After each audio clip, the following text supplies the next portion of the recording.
ऊसाचं क्षेत्र असेल किंवा फळबागे क्षेत्र असेल तर तुम्ही अशा पद्धतीनं जीवामृत जे आहे ती करू शकता. आता या ठिकाणी एकदम कमी जागेत कमी खर्चात ही जीवामृतचा सेटअप जो आहे तो या ठिकाणी केला. या ठिकाणी काय केलंय, एक 500 लिटरची अशा पद्धतीची टाकी आहे, 100 लिटरचा बारका बॅलर आहे, तो अशा पद्धतीने घेतलाय. त्याला 3 इंची इनलेट दिली आहे आणि डायरेक्टली त्याच्यातून आतमध्ये ह्याच्या कनेक्शन दिलंय.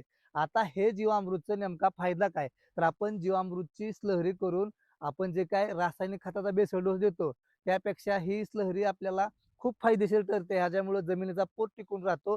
दुसरी गोष्ट जी काय आपल्याला मालाची क्वालिटी आहे ती चांगल्या पद्धतीने भेटते. तर आता हे तयार कसं केलं जातं, तर आपल्याला पहिल्यांदा काय करावं लागतं, की त्या टाकीमध्ये आपल्याला ताक, बेसन पीठ, शेणखत जे काय आहे ते पाण्यामध्ये मिसळावं लागतं. 8 दिवस ते मुरू घालावं लागतं आणि त्यानंतर मग आपण ह्याच्यात टाकायचं. तिथून मग डायरेक्टली हा वाल चालू केल्यानंतर डायरेक्टली जी काय आपण केलेली राळ म्हणू आपण थोडक्यात, ती राळ डायरेक्टली इथे येते आणि ह्याच्या स्टोरेज जे आहे ते ऑलरेडी असते.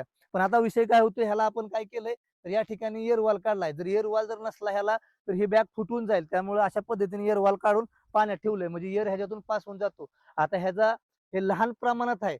जर मोठ्या प्रमाणात बॅग असती तर ह्याचा आपण गोबर गॅस म्हणून पण घरगुती गॅस जो काय आपण वापरतो त्यासाठी पण उपयोग होतो. आणि जे ह्या इथं जो वाल दिलाय त्या बॅलर मध्ये आपण त्या पांढऱ्या बॅलर मधली जी काय राळ आपण जी केलेली आहे ती 100 लिटर जर त्यात टाकली तर या ठिकाणून हा वाल चालू केल्यानंतर 100च लिटर निवळी एकदम टोटली येते. जेणेकरून आपण ड्रिप इरिगेशन मधून हे जे काही जीवामृत आहे ते आपण देऊ शकतो, जेणेकरून आपल्या फळबागेला म्हणा किंवा जे काय आपण ऊस करणार आहे किंवा कुठलंही मल्टिपल क्रॉप घ्या तुम्ही, तर त्याला तुम्ही देऊ शकता. हा सेटअप जर म्हणलं तर टोटल 12,000 रुपयाचा सेटअप आहे.